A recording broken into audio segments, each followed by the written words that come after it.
welcome back to another episode of God Built This Podcast. I'm your host, Maxine, and we're on episode 193. Okay, let's get on. Let's get on with the show. Let's get on. Y'all just have to be honest. I am going through it emotionally and mentally. I think depression is trying to have its way and is trying to become a stronghold, and it's difficult. So excuse me for not having a Friday episode last Friday. I am sorry, but I am trying my best here. I am here. I am still pushing through, but my God, I read something about, I think I just saw a headline that says job search depression. And that shit, I think that's what I'm experiencing. Like, you know how people just, I guess it's like depression for different types of experiences. Career transition depression, or life changes depression, or, you know, moving away depression, or, you know, grief depression. Like, there's depression for any and every circumstance that you go through in life. And yeah, this is kind of hitting me hard. It's hitting me hard, and I'm not the type of person to necessarily ask for help or share just the vulnerabilities of this time period. But yeah, this is my cry for help. This is my cry for help. I don't want to share this part. Let me not say that. So, but this is my cry for help. I think, and I'm saying this, I'm trying to be lighthearted. I'm really trying to be lighthearted because I think sometimes, okay, what I'm learning about the brain is the brain will sometimes convince you to do things that your at peace and happy self wouldn't do, right? So like if you're feeling more depressive thoughts, then your brain is going to be conducive to that mindset. So if you're feeling depressive or depressed, you're going to think of harmful things. And I'm going to leave it at that. And I hate to even bring this like negative or just morbid tone right now, but I just kind of felt the need to share it out loud because I'm noticing my brain just, I'm having these like crazy thoughts, and I hate to like think that way. Like I want to think more positive. I want to be happy and healthy and whole, but like, oh my gosh, like I don't know. And there was an incident that took place in my apartment complex that just kind of rocked me. Well, I guess I'll just share it. But like someone from my apartment complex decided to take his own life, and he jumped from his balcony and died. I remember that day, and I was leaving. I always go through like the same pathway to exit my apartment complex, and as I was exiting, this was prior to the police sectioning off that whole entryway and preventing us from going through that exit way. So I still had access to that same route. And when I was leaving that route from my apartment complex into the garage to my car, I noticed a body on the ground. I didn't see the body, but I saw a covered body, you know. So I saw something that looked like a body covered up in a white cloth.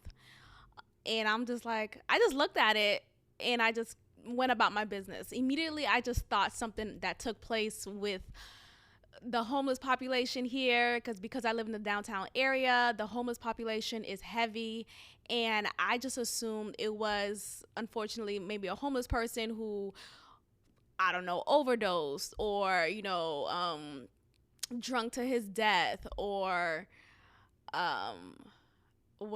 drunk to his death, or like maybe had heat exhaustion. I just thought of those like natural, still sad and devastating, but you know, typically if you're homeless, your I think I heard this from somewhere, but your life expectancy isn't as high as someone who is sheltered and is warm and is in a space of safety, right? When you're out in the streets and you're addicted to substance abuse, your life expectancy statistically is not as high as someone who does have shelter and, you know, safety and warmth and all that. So I just assumed it was something like that. And when it became revealed to me, as well as other residents in my apartment complex, that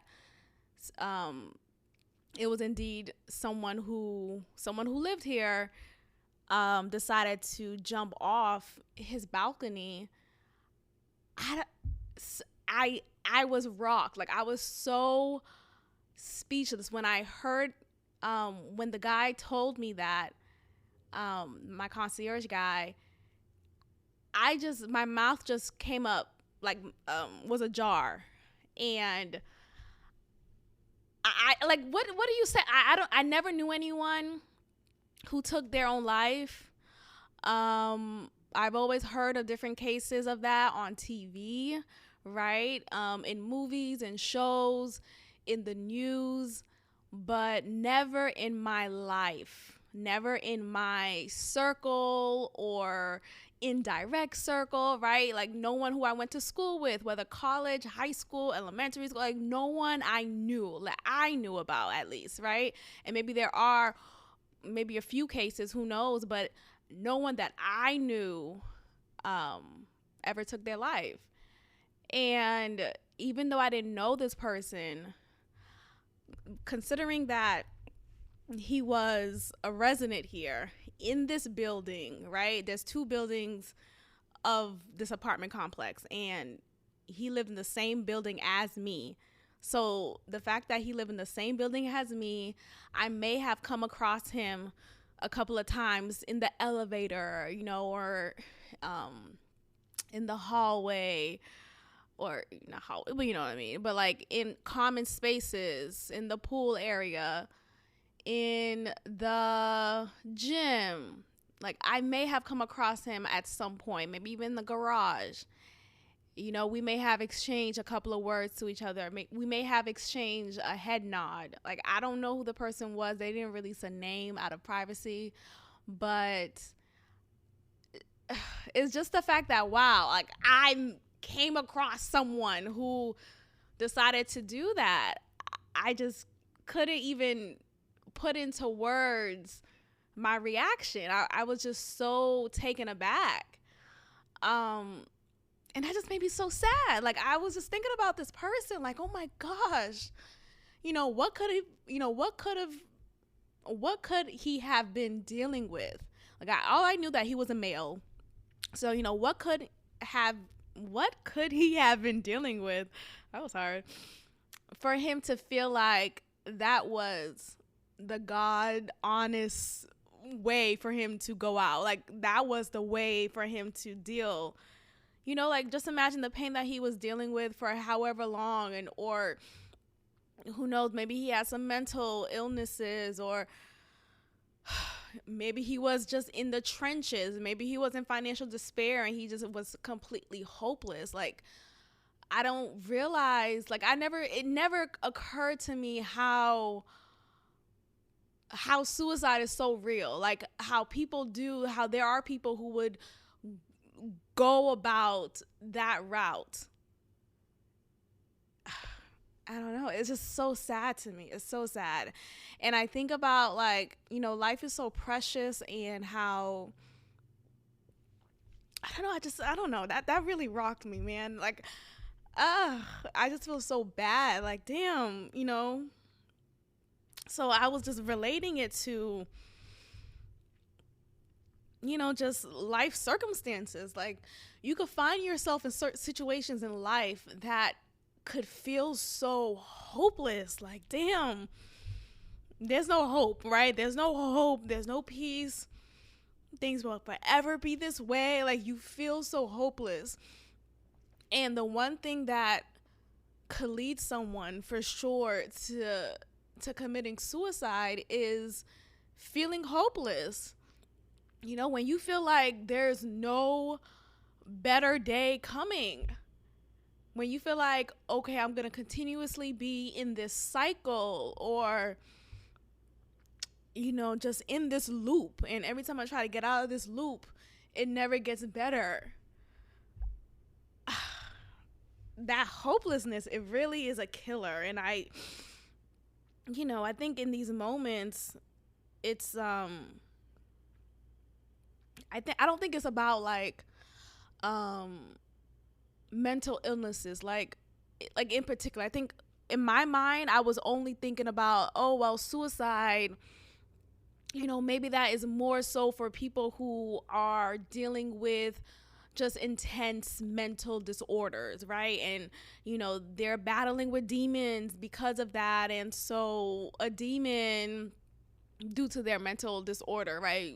They may be schizophrenic or whatever it is. But I think I always just associated like those who do commit suicide, they just had an intense case of a mental disorder. And now, granted, I feel like all of us have some level of mental illness. I really do. I think all of us, I always say all of us have a level of crazy. But, there's a population of people whose level is much higher than others. Anyway, I think, though, with suicide, it's accessible to everybody.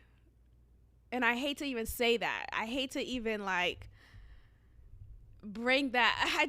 I'm sorry for making this so morbid. So I guess I need to get this off my chest. But like, I realized that anyone could be suicidal. Like, and I just never thought that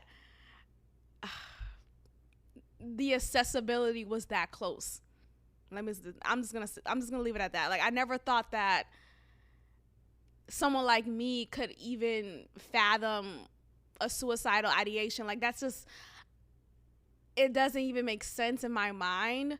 But again, I feel like it all boils down to hopelessness in like just every capacity, and feeling like no matter what you do, no matter like if you like, if you stay in the right path and yet you're on the right path and things still don't work out, it's hopelessness. Like, there is just this intense hopelessness that unfortunately could result into people feeling like, well, I'm just gonna go ahead and end it.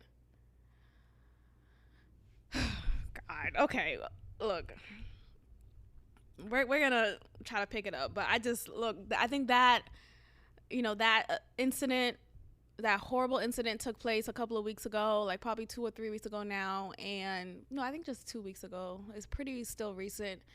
And ever since then, I just been like just thinking about that person and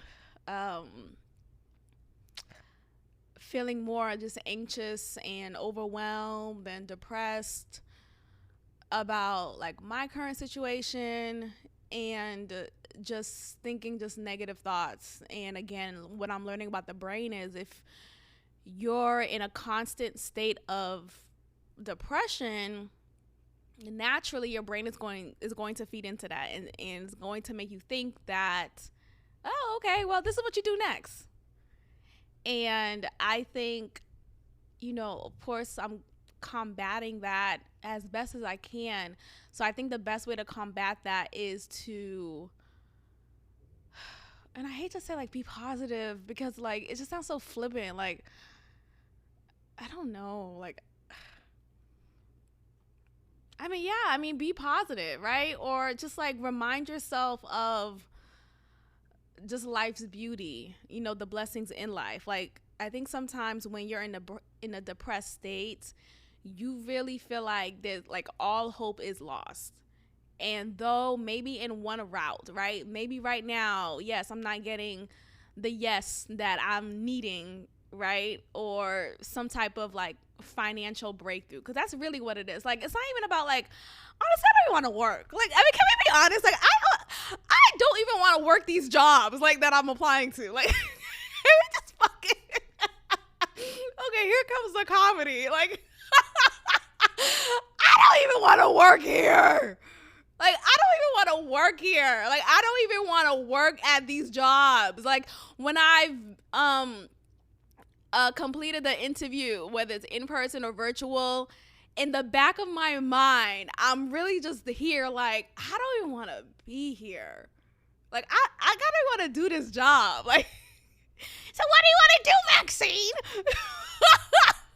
I want to work for myself. Like, I want to just have enough capital to be able to do that. So, like, honestly, what the hope that I want is the opportunity to do that, right? Like, the wherewithal financially to do that. So, the financial breakthrough to do that. How do I get the financial breakthrough? I don't know, by working a job, but, like, you know, I'm still waiting on a check coming, and I have yet to receive that check. I'm hoping it comes in this week, so that could help me just feel better. But there's, again, like, when you're, I think, you know, combating depressive thoughts is to remind yourself of the hope and joy that is present in your life. You know, so even though it may not be present in a particular situation, don't focus too much on that situation, and instead focus on all the hopes and joys that you feel in other areas in your life. I think that is helpful. Now, look, I come from a Christian background, as you all know, and I've been back to a physical church, in-person services lately at a Haitian church here that I found, and that's been great. And because of the size of the church, it's like a community style church. And what I mean by that, it seems like a family church. It's an intimate size, and has a visitor. Like, I remember my first time there, which was a couple weeks ago, my first time in service, everyone knew that, right? And that just speaks to the size of the church, right? They know who's new. They know a new face. Everyone's looking, waiting to see, oh, who is this person? Oh, she's new. She haven't been here. And then as they see me consistently, which they have been, it's, oh, okay, this is the new girl who's been coming to church, you know, welcome, all these things. So that's been great. I don't know. I just feel like sometimes, though, coming from a Christian background, you know, yes, I get the whole, and I feel like those who aren't Christian won't even understand. So I'm going to do my best to explain this and articulate it as well as I can.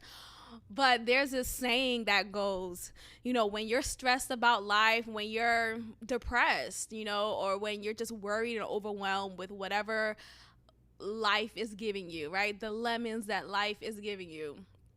All you need to do is praise and worship. All you need, and I'm laughing, right? Because it sounds, I like to look at things from different perspectives, because, like, I know how it look or how this sounds like to someone who is not a Christian. So I'm trying to view it from that standpoint, so that for those who aren't Christian could understand. Because I get how that sounds laughable in a way, like, oh, really? Praise and worship? All I gotta do is praise and worship and this light bill gets paid, or all I gotta do is praise and worship and my card note is paid, like, and it's like, yeah, but it's hard to explain if you don't, like, if you didn't grow up in that world. But that is the saying. So, like, when you praise and worship, the goal, so let me just explain like this. The goal is to focus on God's goodness and his character and his promises, and believing that it is true and it is so, and that he is a man of his word and he does not lie, and he is present in your life and he follows through and he keeps his promises, and filling yourself up with the word. So, like, what I mean by that is I have a Bible app on my phone. There's this, like, story, you know, with IG story on Instagram. There's a Bible story, basically. So it's pretty cool and interactive. Like, it's fun. I like it. So it starts off with the verse of the day. There's a pastor or a speaker, a Christian speaker, who gives a visual explanation of the verse and their brief 2-minute preach sermon of the verse, and I think it's very inspirational. And then next, they give you a devotional reading of any devotion, and it focuses on a plethora of things. So like hope, forgiveness, faith, and just so many different things that's related to obviously the Bible and that scripture of the day as well. And then afterwards, you see this like graphic art of the verse of the day. You could share it. It ends with a prayer. So then you pray to God. It literally scripts out a prayer for you. This is the same thing. Was a different prayer every day, but it's the same format as far as having a preacher preach about that verse of the day. You read a devotional for the day that's related to the verse. There's a prayer that's focused on the verse, and then there's finally a graphic art of the verse in which you could share onto different platforms. And I do that sometimes on different platforms. So it's great. It's great and all. Now, where was I going with this? So that's helpful. And what the thing with the Bible is, so again, with the whole praise and worship, you're reminding yourself of the word and God's promises. So with that Bible app and that routine that I do, I get to, in Philippians 5 verse, it says, and that's cool. That's great. And it makes you feel good. And it's like, okay, yes. And it kind of boosts up your spiritual tank. And also, to add on to that, you could watch different sermons. You could listen to gospel music. You could watch testimonies on YouTube. That's what I would try to do consistently, especially when I'm feeling really down. It's helpful, right? It's helpful. But I could understand though, because I feel it sometimes. I could understand how hopeless it still feels when someone says to you, praise and worship.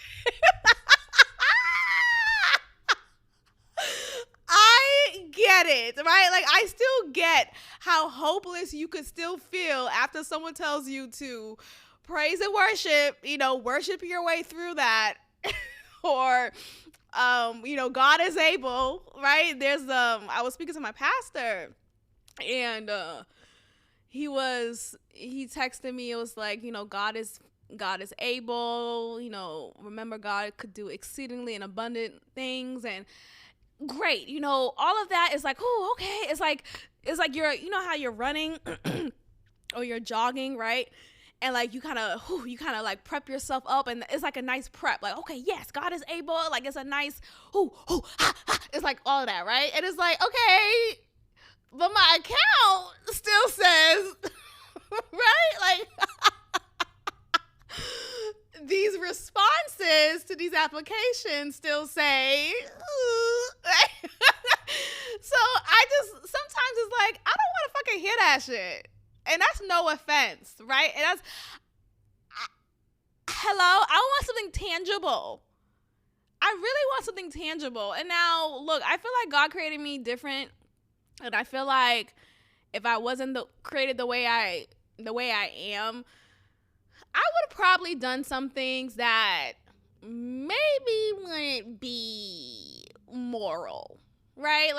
There's a lot of women who decide to go to the streets, or decide to, do something strange for a little bit of change, and I just was talking about that lifestyle a couple of episodes ago, and how when these women are deciding to meet random guys off of Tinder just because the guy promised them $500, and they meet with the guy, and obviously they have to do some type of sexual exchange to get that money, and maybe the first two guys they did that with, they got out scot-free. They didn't have to they didn't die, they weren't killed from it.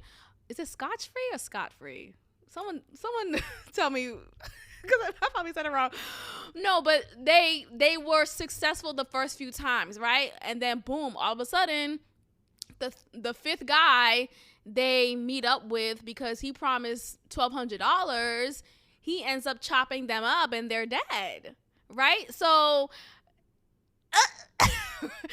like there's a cost to that lifestyle, and I just, no, I'm not doing that. But the point is, I just feel like, look, I get it. Like, I don't even know what to say to people who aren't from a Christian background, and to say to them when they're in despair, praise and worship your way. It's just, what the fuck are you talking about? Like,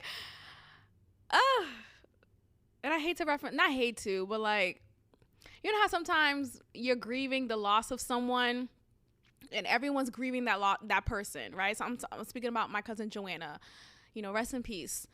And oh gosh, every time I feel like everyone who's known her, of course, like everyone grieves differently, and some people just like move on, right? They don't want to talk about it anymore. They don't want to reference her anymore. They leave her out of the conversation, and that's their way of grieving. That's their way.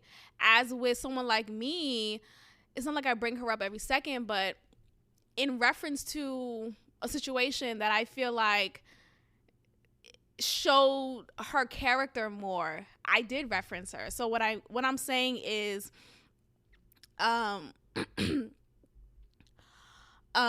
I'm saying is that I remember when a couple of years ago, my first year of my own apartment here in Houston, and I was just still like managing my finances and like being the adult that I needed to be, and I was doing well until I was hit with just a car charge that I needed to figure out.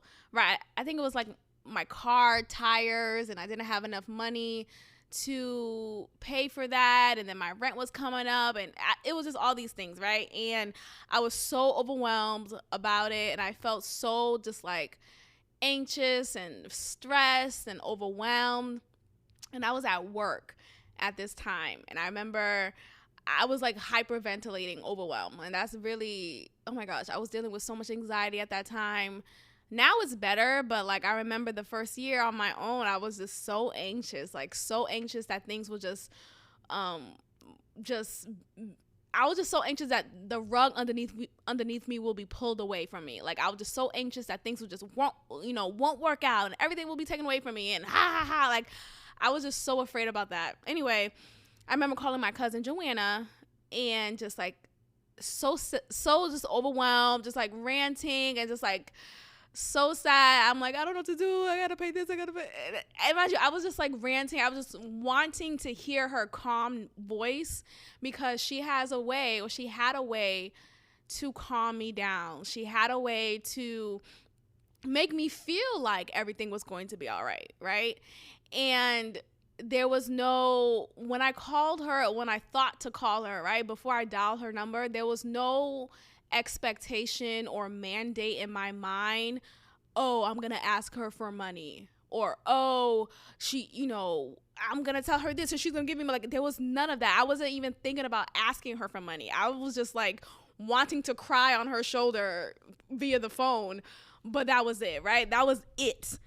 And what she did was, not only did she listen to me and made me feel like, she literally said, everything's gonna be okay, calm down. Like, she literally spoke to me so calm. Oh, I just would never forget that. And she was so calm. She spoke to me very calmly, repeated time and time again in that phone call, everything's going to be okay. And the way that she said it was so convincing, like, oh yeah, everything will. And I was gonna be like, okay, you know what, you're right. And I was ready to just like, okay, wrap up the conversation. I'm at work, you're at work. Like, I wasn't expecting anything more than that, right? Yet after she said that, what she said was, how much do you need? I mean, drop the fucking mic. How much do you need? And I'm like, wait, well, the tire is gonna be about $340 or whatever it was. I remember it was like in the 300s, and I was just like so overwhelmed. And I was like, yeah, it's about to be 300 and da da da. And I'm like, and she's like, okay, I'm gonna give you that money right now, okay? And I was like, no, I wasn't. No, I'm not asking you. I don't want to, inconvenience you. I don't want to burden you. All these things. And she was like, no, mama, I'm gonna give you the money. Don't worry about it. I promise you, don't worry about it.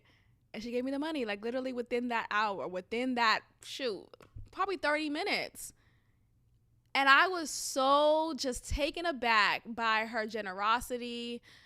I always knew she was a generous family member in my family. Like she was always the one to give you the shirt off her back while she would be just bare, right? But there's something to that, right? Because the Bible even speaks to that. And I came across the verse a couple of days ago, but I remember coming across it and I was like, damn, that is so necessary, right?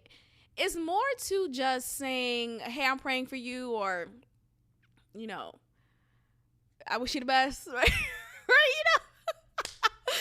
And look, all of that is still appreciated. But I think, though, sometimes, like, we don't ask that question of, like, what can I do to help, right? Or what do you need from me, right? Like, and it doesn't have to be necessarily monetary. It could just be like, oh, I'm going to give you a DoorDash gift card, right? Like, I'm going to take care of this for you. Like, whatever it is, right?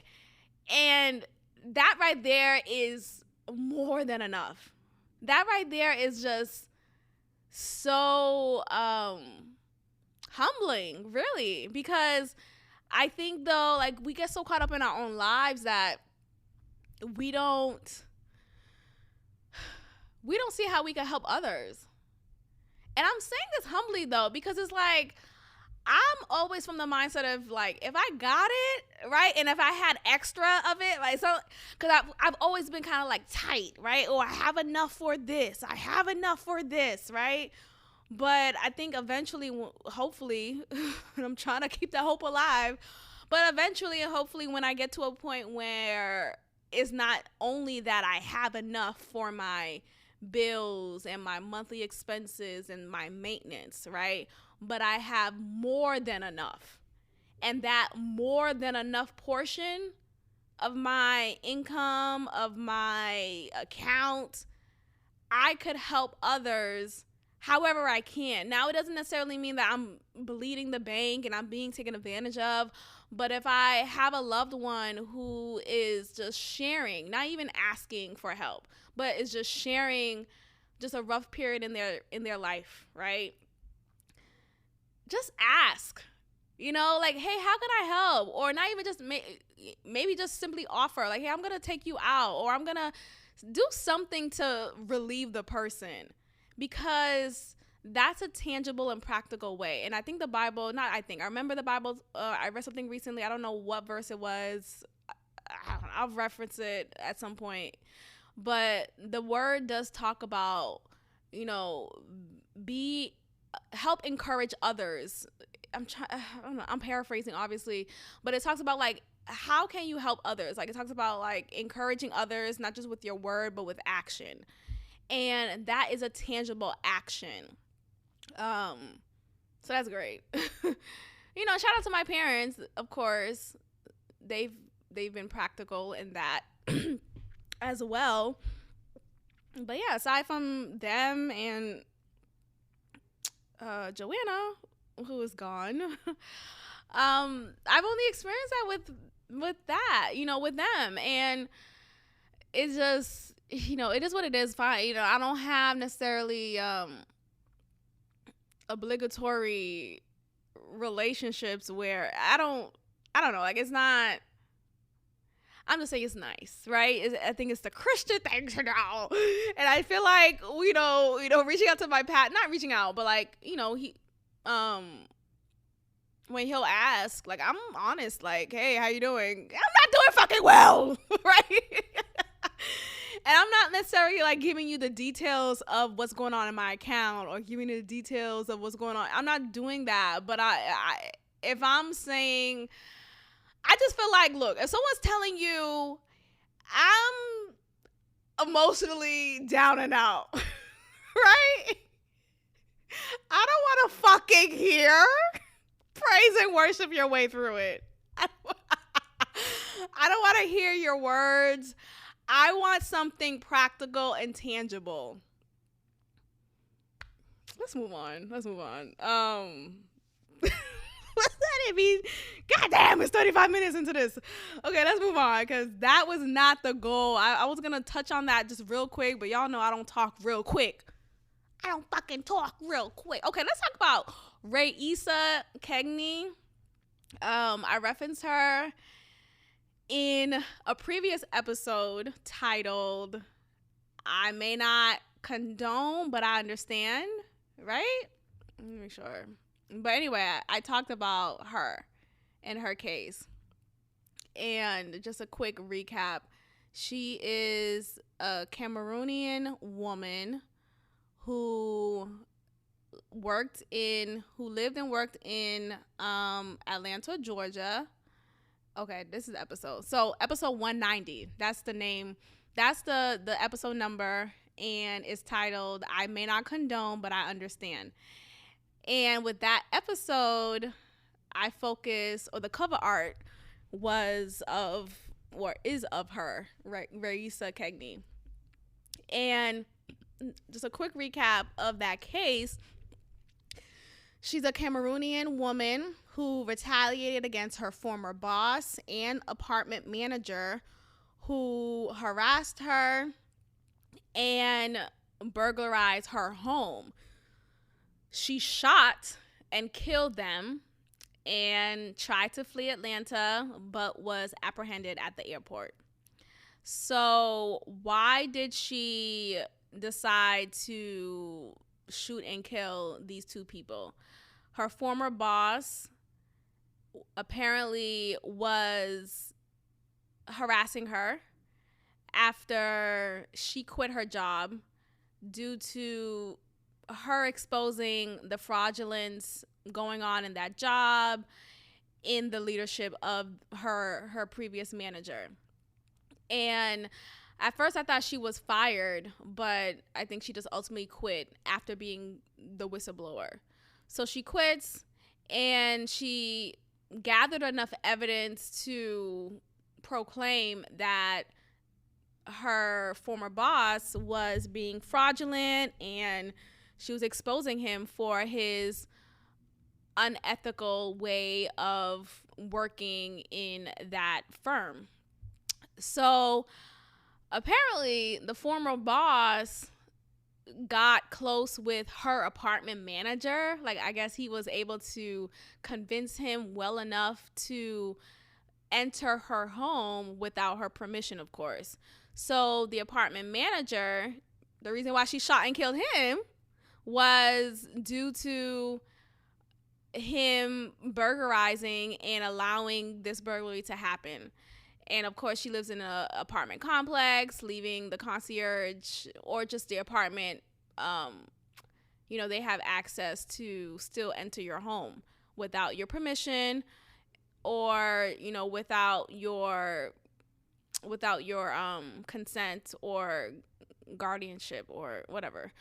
Anyway, so she came to her home. She claimed that they burglarized her home. Now, apparently there is no evidence that supports that, according to the police. But the way that this case is being described, I really support her. I really don't believe that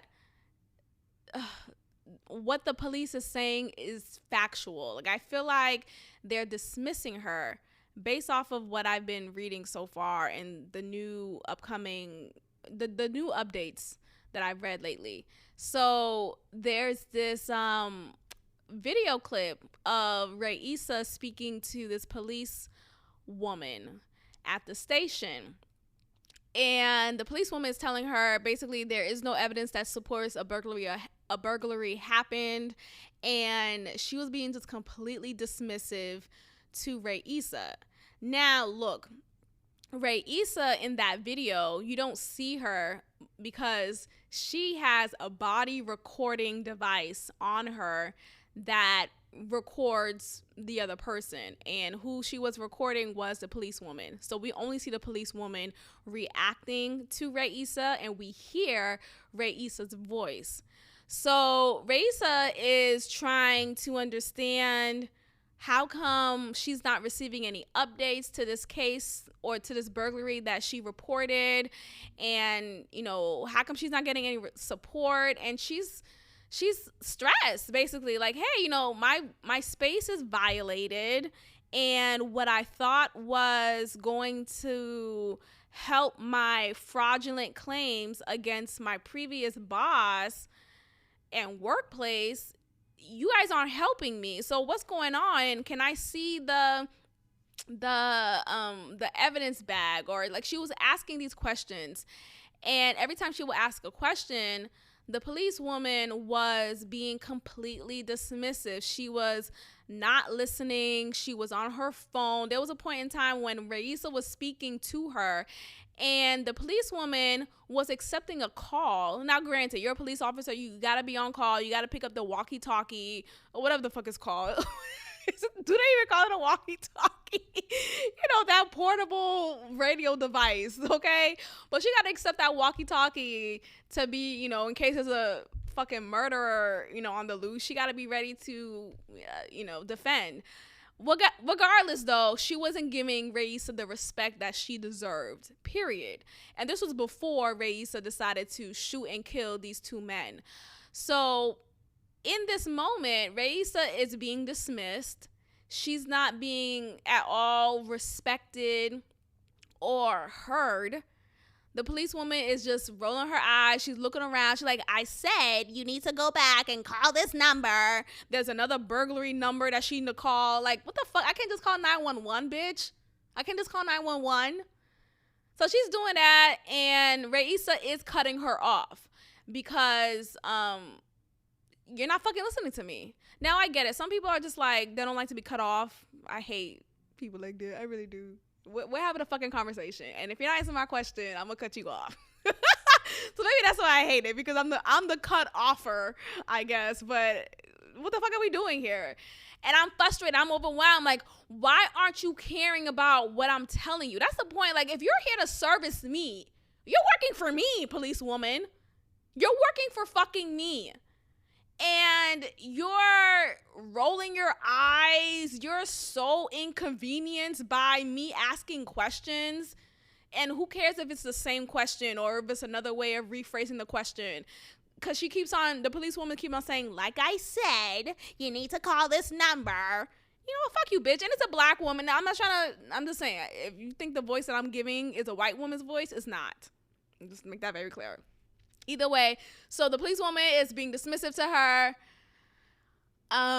She is just making her feel like just a small person, not taking into credit or consideration of what she's saying, not hearing her out. And I find that to be so infuriating. Like, I hate speaking to somebody and you're not even listening to me. You're not responding to what I'm saying. Instead, you're reading off a script. You're literally on the phone or on the walkie-talkie while I'm talking to you. And it was just a rude and horrible exchange. And I was so infuriated just by watching. So I can only imagine how Raisa felt in that moment. Like, of course, and then you're in this like power dynamic as a police officer. Had Raisa gotten loud, what if she just like, you know what? Turn around. You're under arrest for what? For talking loudly to a police officer. Charge 8529. Like, I don't know. Like, that may be a charge. Either way, I still support Raisa. Like, there's this video that I watch of a reaction video of this case. And this woman, the YouTuber, she is basically blaming Raisa for being combative and cutting off the policewoman in speech, and saying that, oh, she's so aggressive and she's so rude. Like, what? I don't have time for the pleasantries, bitch. My home just got burglarized. I'm under attack. I'm not safe in my own home. My apartment manager is responsible for it. My previous job manager is in my home and taking critical evidence, and you're not listening to me. Yo, that's the worst thing you could do to me. Not listen to me. That's why I have a microphone, right? No, but that is the worst thing. Like, you're not listening to me. Why the fuck aren't you listening? Why aren't you listening? Like, I will go crazy. So excuse me for not waiting until you're done speaking so I can ask this question, because you're not answering the first question, so I'm gonna ask it again. Child, I just hate it. I hate that, and I feel so sorry for her in that situation. There was another example that this YouTuber used to explain why she thinks Raissa is being combative. She was saying, oh, well, there's this clip of her in the courtroom, and apparently Raissa was not appointed a lawyer at the time, or her lawyer wasn't present with her in this space. So she was in the courtroom by herself. You know, of course, there's a police officer on the side, but she was the only one there. There was no one there to help defend her case. And I guess the hearing that it was, maybe a lawyer doesn't need to be present, but that doesn't make any sense. A lawyer should be present at all times. So she's in the courtroom. The judge is on the TV screen. So it's a Zoom type of court hearing. Like, what the fuck are we doing? What is this? You can't come to the fucking courtroom, sir. So, and his screen is not even on. Like, the camera's off, because we see the clip in the video of the judge and the black screen. Like, there's no, you can't see the judge. Like, okay, can you turn your camera on, judge? So the judge is speaking to her and explaining like the next steps, and like, okay, you have a bond set for this and whatever. So he's just going through it. And of course, this is Raissa's first time being in a situation, probably her first time at court as well, and definitely arrested. So there's a lot of questions in her mind, and she doesn't have a lawyer present, at least, that could help guide her in the situation and help her understand. So she is asking questions. So, okay, sure, she's cutting off the judge, whatever, but sir, your honor, if I may. And she's being polite, actually. She said, your honor, if I may, I would like to explain the situation, or da-da-da-da.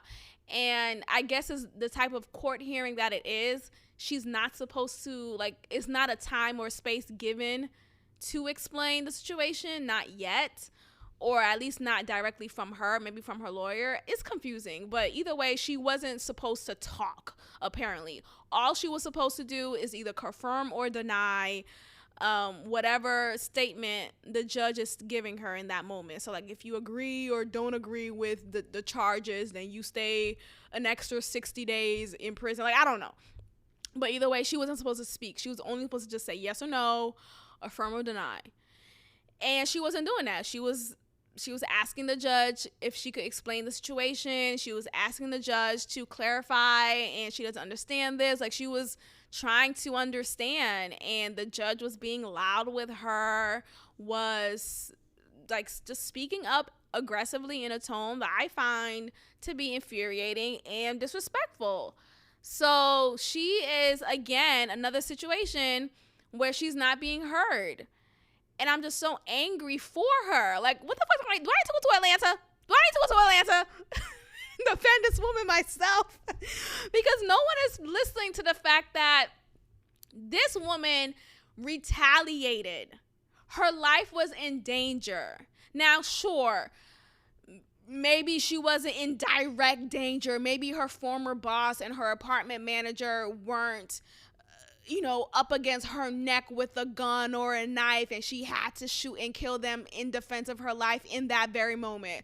But it could have led to that had she not done what she did. Now, I know the last episode I talked about this and I titled it, I may not condone, but I understand. At this point, I'm leaning more towards I condone.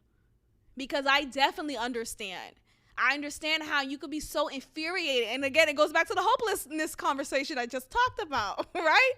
You could feel so hopeless in a situation, and you feel like, look, the only way to conclude this is by killing somebody.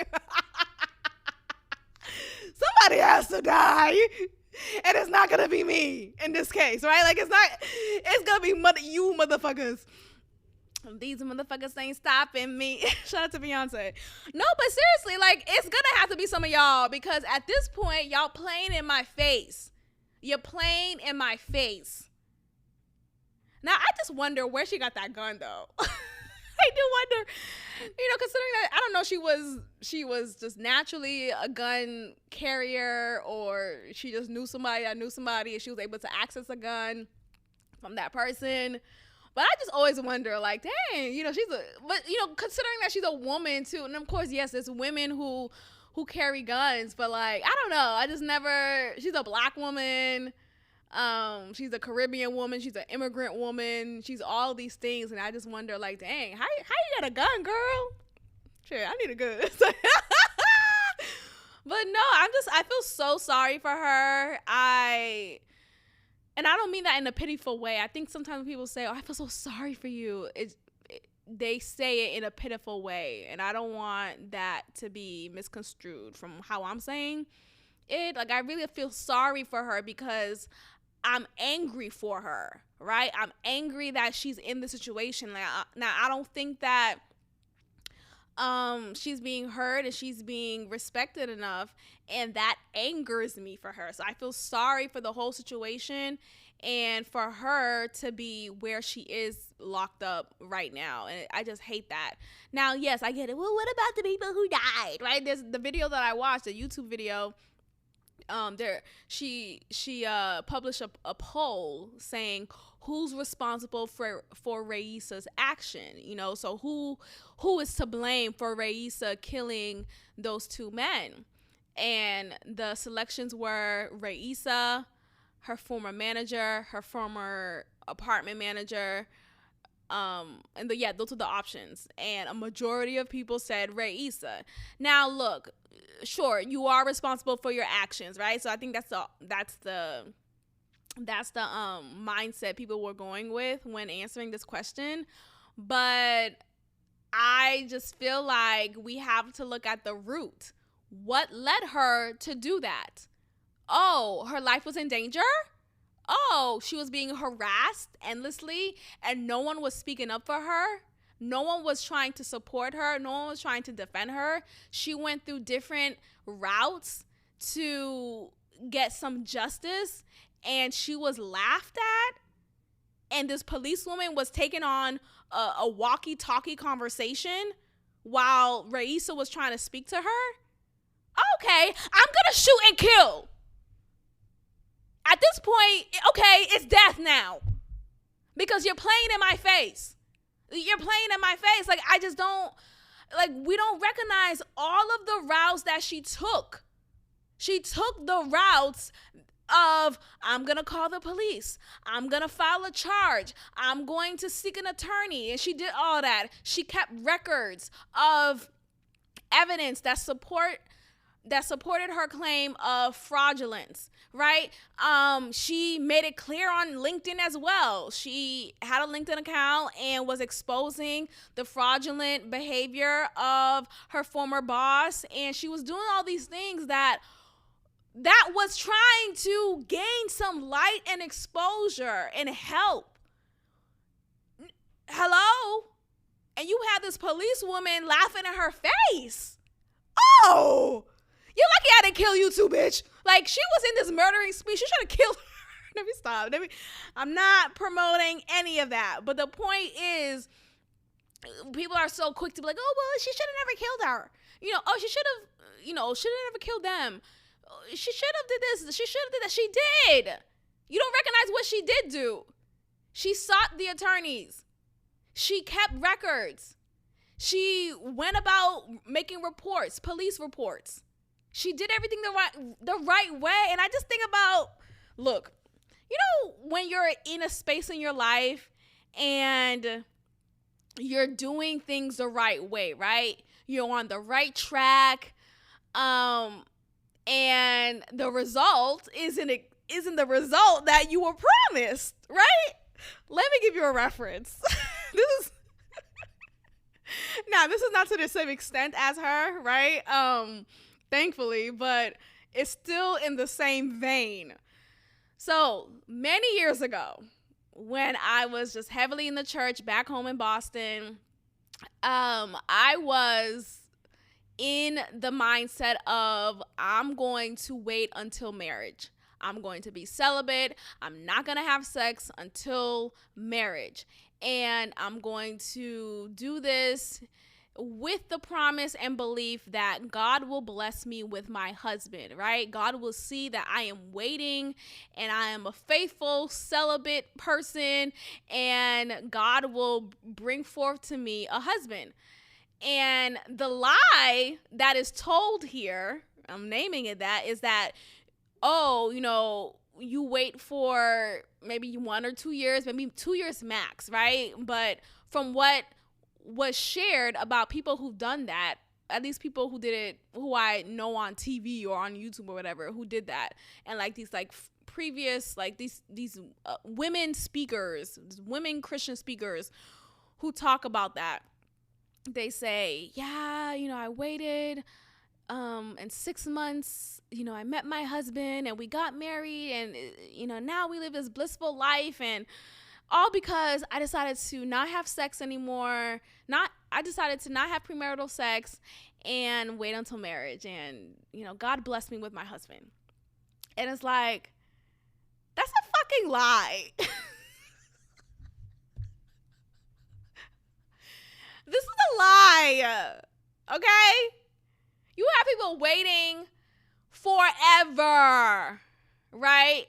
And now you're 27, now you're 23, and you've been waiting for 3 years, you've been waiting for 4 years, and it's like, at this point, what the fuck are we doing, right? I'm trying to make sure this is making sense to everyone listening, but the point is, it's like, you're promised this, right? You're promised, oh, this is the tangible result, and you're waiting and waiting and waiting, and that's not the result.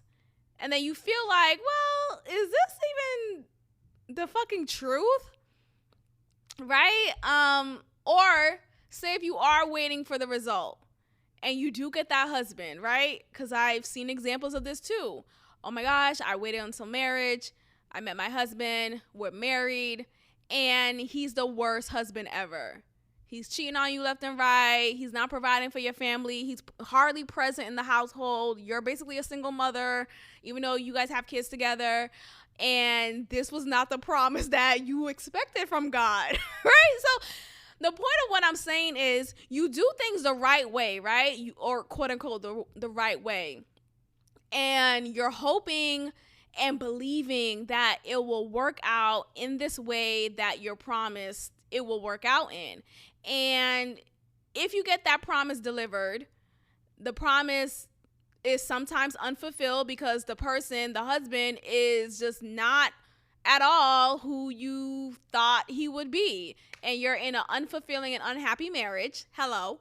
Or the husband never comes, and now you're 42, you're 35, and you're just incredibly lonely. And you're missing out on experiences in life that you never had because you were so narrow-minded and focused on this type of lifestyle. Anyway, I'm relating this to Raisa because she did everything the right way. And she thought, okay, if I go to the police, if I file the police report, if I seek an attorney, if I expose this online, that I will eventually reap my justice, that I will eventually receive the justice that I deserve for the harassment that I've been experiencing for the past couple of months and the burglary that I experienced. And it's like, yet that doesn't happen. you're dismissed and you're disrespected. And now you're left to feeling like a fucking joke. You're infuriated, and I'm gonna kill some motherfuckers. Hello? Hello? Is the mic on? Hello? Yeah, that's the result. That's the route I'm gonna take now. Because I tried 7,000 different ways of being right. Of being the good girl, right? I'm gonna close my legs. I'm not gonna talk to the doughboy. I'm gonna talk to the good Christian guy. The good Christian guy is just as bad. He just has some unrevealed demons that the doughboy has written all in his face. At least he's transparent. At least a doughboy, you know what you're getting. But the Christian guy, the one in the church, had this persona, is deceitful, and you're believing a lie until you realize, oh my gosh, they're the same nigga. Oh my gosh, they're the same nigga.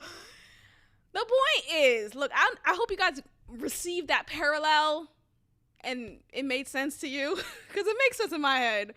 But I just feel like you have to respect people. You have to listen to people.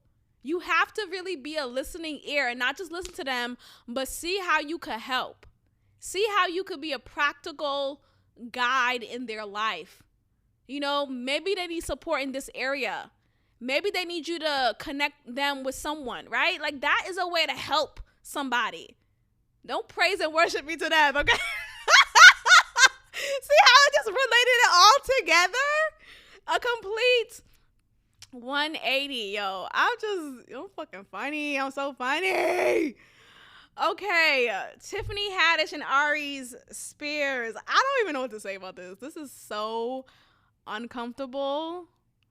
Like, I don't even, like, what? Like, what is going on? And yes, I did search for that video because that bitch is nosy. I couldn't get past minute 1 and 30 seconds. Like, it was too cringy and uncomfortable. So for those who may not be aware of the case, Tiffany Haddish, who's a comedian and actress, you guys know her, and Aries Spears, I talked about him in the last episode. Was it the very last episode? And I talked about his comments about Lizzo and how basically it was a right message but wrong messenger. You know, considering that, and Aries Spears is a comedian. He's a funny comedian. I don't like that people are trying to act like, oh, he's not even that funny. Like, y'all shut the fuck up. He's been a working comedian for many, many years, and he's been funny. Like, he's funny. Let's just not act like he suddenly isn't funny anymore just because he didn't agree with Lizzo and the propaganda that she spews. Anyway, what happened? So he and Tiffany Haddish did a skit together years ago, and that skit has now been resurfaced because the then children, now adults, from that skit are suing Tiffany Haddish and Aries Spears due to sexual molestation claims. Yeah, all this is it's bizarre, right? And apparently in that skit, the people who are the adults who are suing them were children at the time. The boy, he was 7, and the woman, she was 14, and it was separate skits apparently, but or maybe it was all in that same skit, but I couldn't finish it. I only got to minute 1 and 30 seconds of it.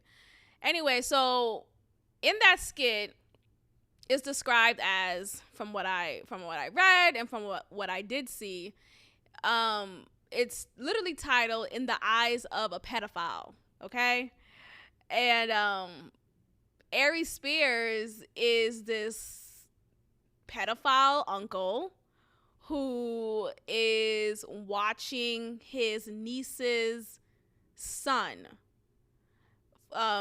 because she decided to step out of the house and she couldn't bring her son with her. And so she's asking, so the niece is being played by Tiffany Haddish, this adult single mother. They're apparently in the same house together, and Aries Spears is her uncle. And she's like, uncle, I need to go out and do X, Y, and Z. Could you please watch Isaiah, whatever the name of the kid is. Could you please watch Isaiah for me just a little bit until I get back, of course. So he's like, yeah, sure, no problem. So she leaves the house. Tiffany Haddish leaves the house in a hurry, in a frenzy, to handle whatever she needs to handle. And she leaves her son, this actor, this 7-year-old actor boy, with Aries Spears, who is playing this pedophile uncle. Now the son is wearing nothing but his drawers. Okay, he only have his briefs on, literally, like he's bare chested, legs out, his hair is a matted cornrow mess, and he only has his underwear on. Like, it's really weird. And he's 7 years old. And Aries Spears is, first he's so he looks like this like raggedy uncle. He looks very just like sweaty and just dirty.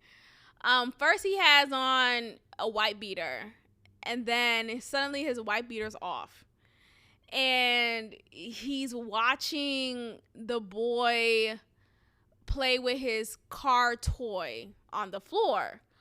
And Aries Spears is sitting on the couch and he's reading a newspaper, but he's not really reading the newspaper. Instead, we see that in the newspaper, there's a cutout of his eyes. So like there's holes in the newspaper in which Aries Spears is looking through to look at the little boy.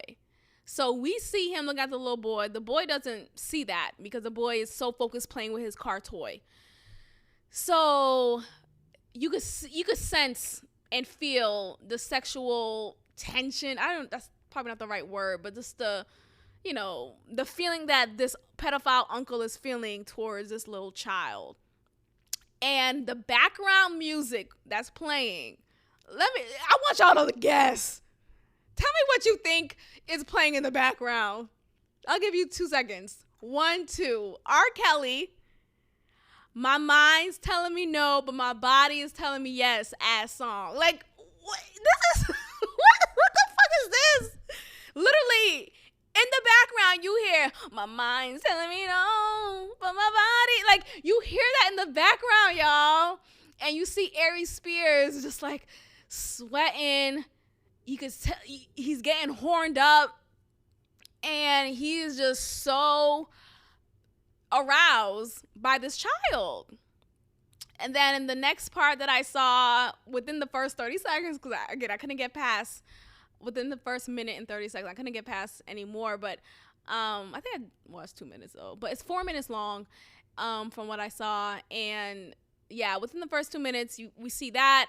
And then the next part, after he's watching the little boy, he then takes out this random baby oil and he starts like rubbing it or like spraying it on the back of the child. And that's when I was like, okay, this is too much. I mean, it was already too much, but it was like, okay, I don't even want to know where this could go. And of course, it's like, I mean, we're not going to necessarily see him fucking the child, raping the child, but I don't even want to see an illusion of that, right? So I just had to cut it off at that point. But this was an actual skit that these two grown-ass adults decided to do with a child, okay? So disturbing. And so they apparently released this to this platform called Funny or Die, and apparently the platform decided to not go through with it.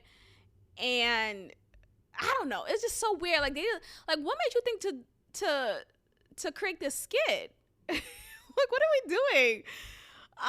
Like, this is not funny at all. There's no funny, there's no humor. Look, and I think everything, there's humor in everything. Like, I think even people, like, there's jokes that you could say about the darkest topics. And yes, that includes molestation. Like, you could find humor to get you through anything. Okay, I really believe that, and I've seen examples of that, so I know it's true. But in this video, this sketch, it was just so poorly done. It made no sense. And allegedly, I gotta start saying allegedly, but allegedly, this was not just a sketch, but apparently, allegedly, the children at the time were groomed and sexually molested in the course of this sketch. So maybe not from what we see in the video, but in the background, right? You know, in preparation for the video, rehearsal, maybe they were allegedly molested.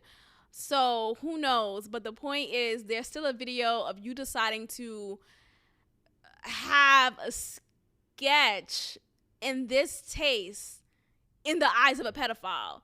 Now, there's reports of their camp saying, oh, this was done to raise awareness about pedophilia.